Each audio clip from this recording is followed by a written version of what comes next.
ગાંધીનગરની GMERS medical કોલેજે fee વધારાનો નિર્ણય પરત ખેંચ્યો। એસીના 60,000 રૂપિયા વસૂલવાનો નિર્ણય પાછો ખેંચ્યો। નિર્ણય પરત ખેંચી રાબેતા મુજબ હવે ફી લેવામાં આવશે।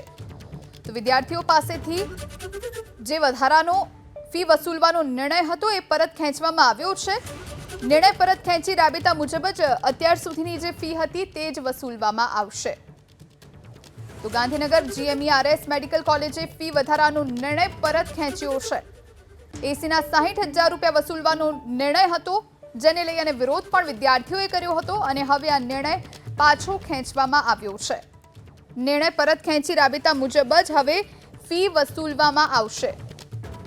તો મેડિકલ કોલેજે યુટર્ન લીધો છે। ગાંધીનગર જીએમઈઆરએસ મેડિકલ કોલેજ જેણે યુટર્ન લીધો અને ફી વધારાનો જે નિર્ણય હતો એ પરત ખેંચવામાં આવ્યો છે। એસીના 60,000 રૂપિયા વસૂલવાનો નિર્ણય પાછો ખેંચ્યો છે।